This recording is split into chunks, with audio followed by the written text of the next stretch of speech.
ओम ब्रह्म सत्यम सर्वम। आज के सत्संग में जो पहला विचार है वो दास संगत के सम्मुख रखा है। विषय है अहंकार यानी आपा मत यानी घमंड। सद्गुरुदेव महात्मा मंगत राम जी महाराज ने ग्रंथ श्री समता प्रकाश में हम सभी को दो पंक्ति के माध्यम से समझाया है। 5 विकार महा दुखदाई जले सकल संसार, परमारथ परतीत बिन नहीं जीव पाए निस्तार। तो जो पहली लाइन है, गुरुदेव फरमाते हैं कि 5 विकार महा दुखदाई। जो 5 विकार हैं वो महा दुख देने वाले, जिसमें पहला है काम, क्रोध, मोह, लोभ और अहंकार। इस तरह से ये 5 विकार, और सारा संसार इन विकारों में जल रहा है, दिन रात जल रहा है, उसको चैन नहीं मिल रहा। तो जो 5 विकार हैं उन विकारों में से एक विकार दास संगत के सम्मुख रख रहा है, जो विकार है अहंकार। बहुत ही सूक्ष्म विकार है, जिसको घमंड करके कहते हैं। शास्त्रों में इसे आपा मत भी कहा जाता है।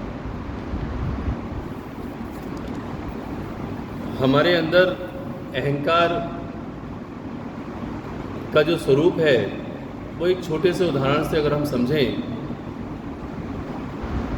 तो हमें पता चलेगा कि मुझे अहंकार का बोध भी होता है या नहीं।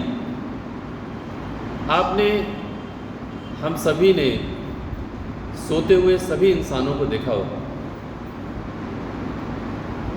लेकिन कोई मनुष्य जिसको सोते हुए खर्राटे आते हैं,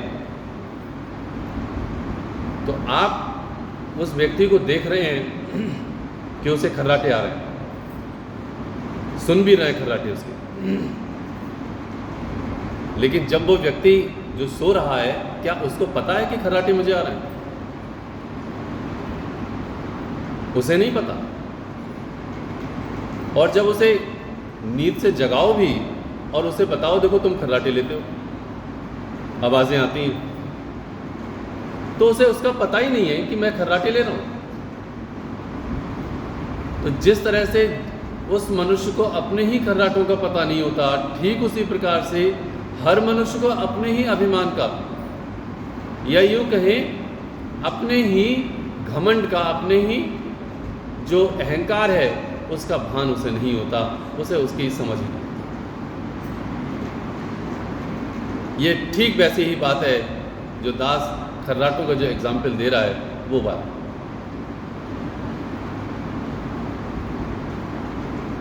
क्योंकि ये कहा जाता है कि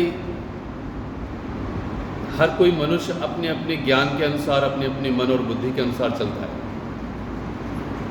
और उसकी जो सही सोच होती है उसी के अनुसार वो अपना जीवन व्यतीत करता है। तो वो कहता है मैं अच्छा हूँ, बिल्कुल सही बात है, और अपने अच्छेपन के आधार पर ही तो वो चल रहा है। मैं अच्छा हूँ ठीक है, लेकिन मैं ही अच्छा हूँ, यहां अभिमान आ जाता है। शास्त्र के अनुसार यदि कोई मनुष्य बात कर रहा है वही सही है, बाकी सब मिथ्या यानी गलत है। ये फाइनल ट्रूथ है। तो यदि कोई लक्षण की बात करे अहंकार की, तो ये कहा जाता है कि अपनी तारीफें करता है, अपने आप को सर्वोपरि मानता है कि मैं सबसे ऊपर हूँ, जो बात मैं कह रहा हूँ वही सही है, अपना गुणगान करता है, अपने अंदर छोटे से गुणों का या छोटे छोटे जो गुण होते हैं उनका वो बखान करता है, और अपने अंदर जो अवगुण होते हैं वो उसको नहीं देख पाता। ये उसके घमंड की पहचान है, उसके अहंकार की पहचान। दूसरे के अंदर जो छोटे से अवगुण हैं वो उनको देखता है, और जो उनके गुण हैं वो उनको नहीं देख पाता, यानी ठीक उल्टा काम कर रहा है। ये उसके घमंड की पहचान है। इसीलिए दूसरे के जो गुण होते हैं वो उनको नहीं देखता, इसीलिए वो दूसरे की तारीफ ना करते हुए वो उनके अवगुणों की बुराई दूसरे से करता है। यही भावना दूसरे से द्वेष को प्रकट कर देती है।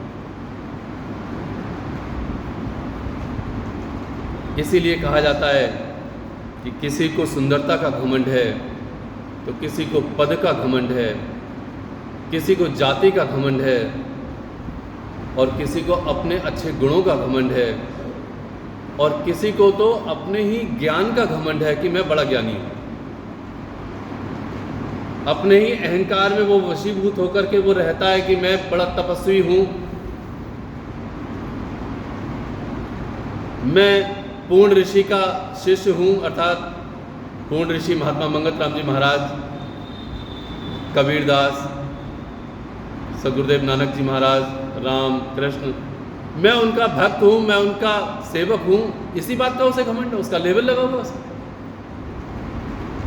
मैं एकांतवासी हूँ, मैं एकांत में जागता हूँ, मैं भगवान का भजन करता हूँ,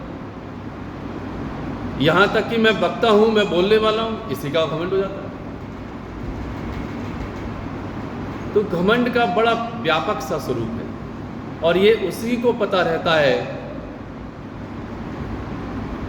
जो सही मायने में गुरु का ज्ञान प्राप्त करता है। वरना खर्राटे जैसे मनुष्य के लिए आते हैं, नींद में वो सो रहा है और उसके खर्राटे की आवाज़ वो स्वयं नहीं सुन सकता, स्वयं नहीं देख सकता। ठीक वैसे ही घमंड को, अहंकार को वो न स्वयं देख सकता है, न सुन सकता, यदि उसे गुरु का सच्चा ज्ञान प्राप्त नहीं है। हमारी सबकी क्या औकात है, ये प्रसंग रामचरितमानस से एक दास ले रहा है गरुण जी का। ये उस समय की बात है जब भगवान राम और उनके छोटे भाई लक्ष्मण नागपाश में बांधे गए थे, अर्थात बंध गए थे। वो कंदरू अर्थात वो सर्प पूरे बदन पर भगवान राम और लक्ष्मण के लिपटे हुए थे, और धीरे धीरे उनका रस अर्थात ब्लड को, खून को चूस रहे थे। तो ये था कि गरुण जी अर्थात जो सर्पों का सबसे बड़ा दुश्मन, यानी कि जो काट डालता है, वो गरुण ही इनका उपाय कर सकते हैं। उनके भक्त हनुमान गरुण जी को लेकर के आए देवलोक से गरुण जी आए, और भगवान राम के और लक्ष्मण के जो नागपाश से बंधे हुए थे वो उनको उन्होंने बंधन से मुक्त कर दिया। वहाँ से जब देवलोक से चले थे तो ये पता था कि हाँ, वो जो राम है, जो लक्ष्मण है, वो पारब्रह्म परमेश्वर हैं, वो भगवान विष्णु का अवतार है। लेकिन जब वो नागपाश से बंधन से मुक्त कर रहे थे, उनको अपने आप में एक शक हो गया, क्या ये वही परब्रह्म है? उनको एक शंका हो गई, ये वही परब्रह्म है जो दूसरों के बंधन को काटते हैं, आज ये खुद बंधन में पड़ गए और मैं इनके बंधनों को काटने वाला हूँ। यानी बारीक सा अहंकार उनके अंदर आ गया और उनके प्रति शक हो गया। तो जो गरुण जी को शक हो सकता है, जो गरुण जी को एक बारीक सा अहंकार हो सकता है कि मैं इनके बंधन काटने वाला हूँ, जो दूसरों के बंधन, पूरे संसार के बंधन काटते हैं, आज मैं इनका बंधन काट रहा हूँ, तो हम साधारण मनुष्यों की बिसात ही क्या। इसलिए अहंकार का जो स्वरूप है, अहंकार को जो लक्षण है, जो आपा मत का लक्षण है, इसको बड़े ध्यान से होश रह करके जो भी मनुष्य इसको समझता है, तब उसे पता चलता है कि मैं इस रोग से ग्रसित हूँ। वरना वो रोगी है यही पता नहीं चलता। महाराज जी से एक प्रश्न पूछा, देखो सत्पुरुष की बात फाइनल। महाराज जी से प्रश्न पूछा, महाराज जी अहंकार क्या है, यानी घमंड क्या है? महाराज जी ने 4 शब्दों में उसका उत्तर दिया। महाराज जी कहते हैं, कर्म का कर्ता बनना ही अहंकार है। बात बड़ी छोटी सी है, कर्म का कर्ता बनना ही अहंकार है। मैं कर्म कर रहा हूं, गरुण जी नागपाश से छुड़ा रहे हैं, गरुण जी छुड़ा रहे हैं, मतलब वो छुड़ा रहे हैं। उन्होंने सोच लिया कि मैं छुड़ाने वाला हूं। कर्म का कर्ता बनना ही अहंकार है। मैं बच्चे पाल रहा हूं, मैं पढ़ रहा हूं, मैं कमा रहा हूं, मैं डॉक्टर, मैं इंजीनियर, मैं वक्ता। जहां कर्म का कर्ता बन गया वहां तुझे अहंकार आ गया भाई। इसलिए कहते हैं, सकल जगत का कर्ता जानो एक भगवान, आप अकर्ता हो रहो यही सार है। वाणी क्यों आ रही है ये? लेकिन मुझे होश नहीं, मैं बेहोशी से अपना जीवन व्यतीत कर रहा हूं। इसीलिए जो अहंकार का है रोग, उस रोग को हम समझने की कोशिश करें। दास ने अहंकार के स्वरूप को और अहंकार के लक्षण का जो वर्णन संगत के सम्मुख रखा, इससे हम अपना अवलोकन करें कि कहीं इस रोग से हम तो रोग व्यथित नहीं है। और एक और बड़ी बात वो है सत्कर्मों के करने की। हम सब जानते हैं झूठ नहीं बोलना चाहिए, सत्य बोलना चाहिए। हम सब जानते हैं सेवा करनी चाहिए, पूजा यानी कि सिमरन करना चाहिए। सत्कर्मों का अभिमान भी एक बहुत बड़ा अभिमान है, जो महाराज जी ने ग्रंथ श्री समता विलास में एक वचन के माध्यम से कहा। इन रोगों से छूटने के वास्ते सत्कर्मों की उपासना लाजमी है, लेकिन सत्कर्म करते करते भी मैं सत्कर्म करता हूं जब ये मान लेता है तो उससे बड़ा अभिमानी और कोई नहीं होता। और उस अभिमान से छूटने यानी छुड़ाने की खातिर केवल और केवल सद्गुरु है, एक पारब्रह्म परमेश्वर के अतिरिक्त, उनके ज्ञान के अतिरिक्त, गुरु के ज्ञान के अतिरिक्त और कोई नहीं। इसीलिए कबीरदास जी क्या कहते हैं, आओ सुने। कबीरदास जी कहते हैं, बड़े बड़ाई ना करे, बड़े न बोले बोल, हीरा मुख से ना कहे, लाख टका मम मोल। वाणी हमको लिए, हम सबके लिए संदेश दे रही है कि अपनी बड़ाई कभी ना करे। बड़े न बोले बोल, ना ही बड़े बोल बोले। अब उदाहरण दिया, कैसे? हीरा मुख से ना कहे, लाख टका मम मोल। हीरे का सबसे बड़ा मोल होता है। आप सुनार के पास आइए, पूरे विश्व में हीरे से ज्यादा कीमती और कुछ नहीं होता। लेकिन क्या कभी हीरा खुद बोल रहा है मैं सबसे कीमती हूं?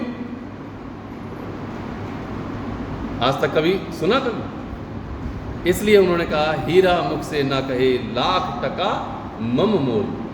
मेरा मोल ये है लाख टकों का, वो कभी अपने मुंह से नहीं बोलता। इसीलिए कहा जाता है कि घमंड में चूर मनुष्य अपनी ही बढ़ाई करता रहता है, अपने छोटे से भी गुण को वो बखानता रहता है। इसलिए याद रखें, जो भी मनुष्य अपने गुणों का बखान कर रहा है, उसके अंदर बारीक सा अहंकार है छुपा हुआ, वो माने या ना माने। शास्त्र इसका वर्णन करता है। कबीर गर्व न कीजिए इस जोबन की आस, टेसु फूला दिवस दास, खाकर भया पलास। कबीर गर्व न कीजिए इस जोबन की आस। जैसे जैसे युवावस्था आती है, एक छोटा सा बच्चा जब अपने बचपन से उठ कर के युवापन में प्रवेश करता है, उसके अंदर बड़ा गर्व होता है, बड़ा अभिमान होता है। और किस बात का? फ्यूचर प्लानिंग का। मैं ये करूँगा, मैं वो करूँगा, मेरा बिजनेस एम्पायर बड़ा बड़ा होगा, मैं सर्विस में सबसे ऊंचे पद पर पहुंचूंगा, मेरा नाम होगा, ये उसके अंदर एम्बिशंस होती है। तो कह रहे हैं इस जोबन की जो आस में ये गर्व मत कर तू। कैसे? टेसु फूला दिवस दास खाकर वया पलास। अर्थ क्या है इसका? एक फूल होता है टेसु का फूल, बड़ा खूबसूरत। जब बसंत आती है तो उस फूल को देखने के वास्ते, उसकी वीडियो के वास्ते, उसके फोटो के वास्ते लोग पलास के पेड़ पर जाते हैं, वहाँ जाकर के उनकी उस पर सारी की सारी फोटोग्राफी करते हैं। और मूवीज़ में टेसु के फूल का वर्णन, मतलब दृश्य कई सारे आते हैं, क्योंकि वो खूबसूरत ही इतना होता है। लेकिन संत कबीर क्या कह रहे हैं? वो कह रहे हैं खाकर भया पलास। एक वक्त ऐसा आता है कि जैसे ही बसंत ढलने लगती है, वो फूल कोई देखने के लिए भी नहीं जाता, देखने लायक भी नहीं होता वो। और वो जिस वृक्ष पर होता है वो खाकर हो जाता है, अर्थात खंकड़ हो जाता है। ठीक वैसे ही आज तू खूबसूरत है, कल को जब तेरा यौवन ढल जाएगा तो तुझे कोई देखने वाला भी नहीं होगा। तिमिर गया रवि देखते, कुमत गई गुरु ज्ञान, सुमत गई अति लोभते, भक्ति गई अभिमान। कहते हैं तिमिर गया रवि देखते, अंधकार सूर्य को देख करके चला जाता है। तिमिर गया रवि देख, रवि कहते हैं सूर्य को। और कुमति गई गुरु ज्ञान, गुरु का ज्ञान जैसे जैसे लुप्त होता है वैसे वैसे कुमति उसके अंदर प्रवेश कर जाती है। और कहते हैं सुमति गई अति लोभते, जो लोभी मनुष्य होता है उसके अंदर से जो अच्छे कर्म करने की प्रेरणा होती है वो भी खत्म हो जाती है। लेकिन अंतिम लाइन कही, भक्ति गई अभिमान।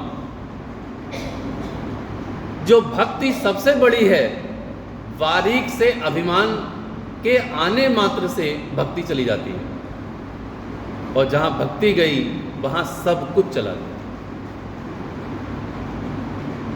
सब कुछ चला गया।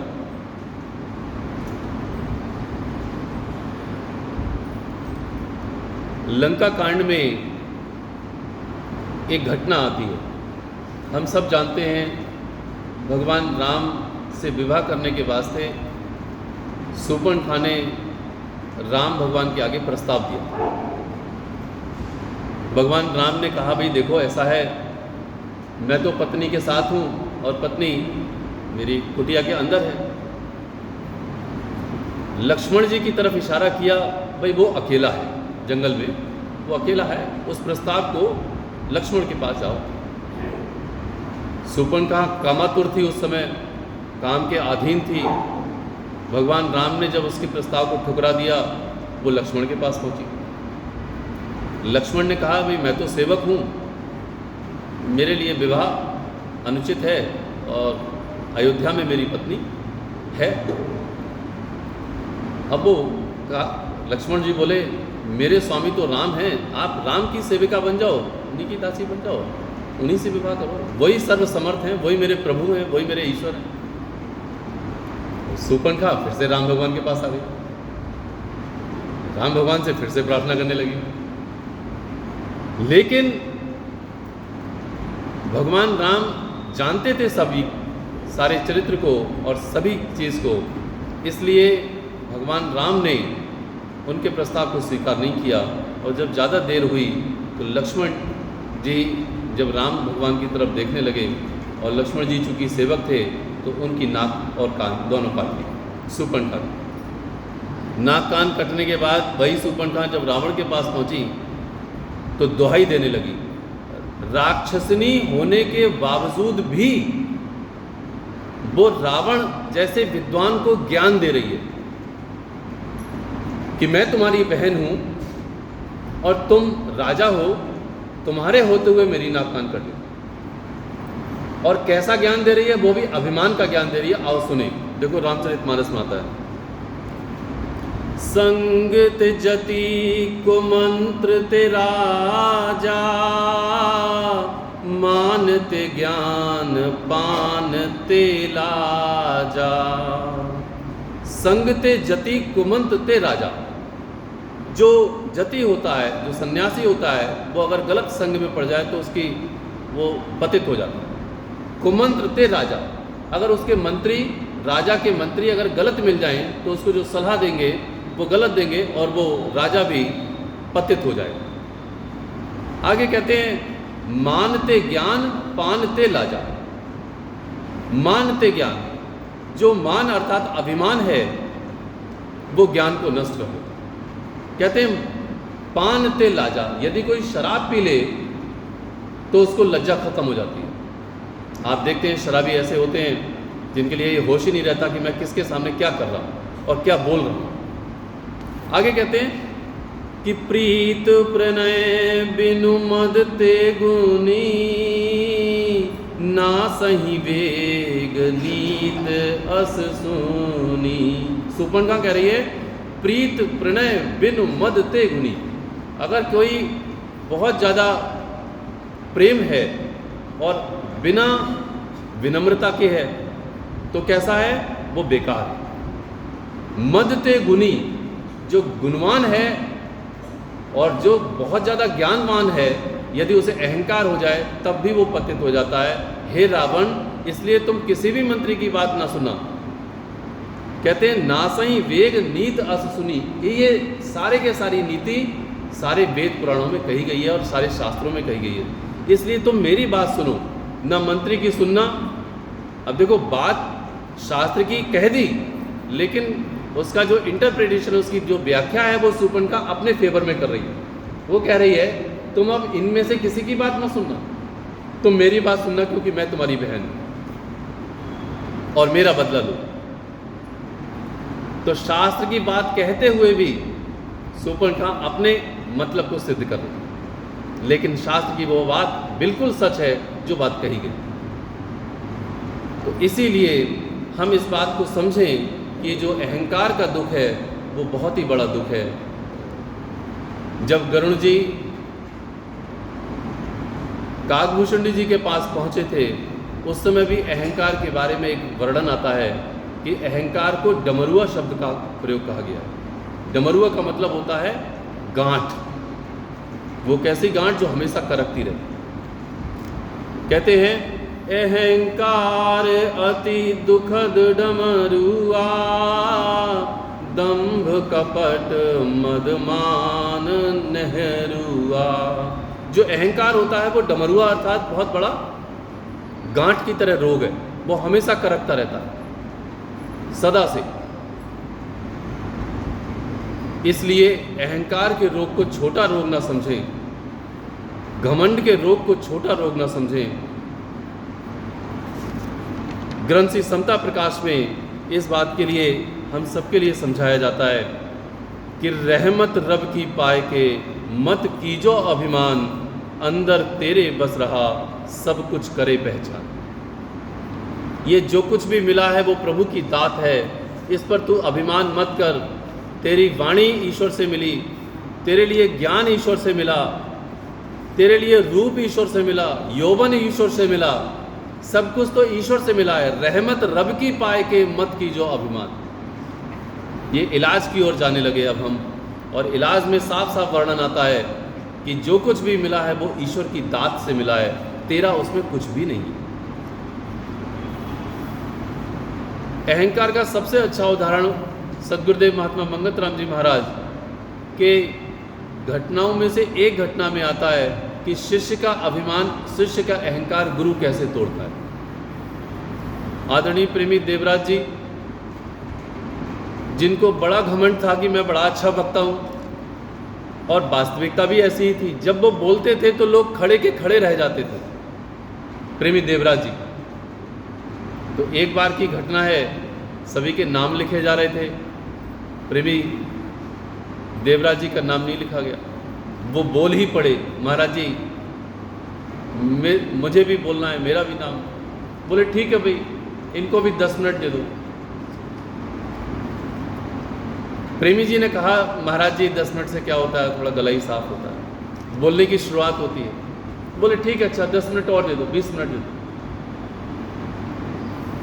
जब उनका नंबर आया बोलने का तो वो कुछ बोल ही नहीं पाए।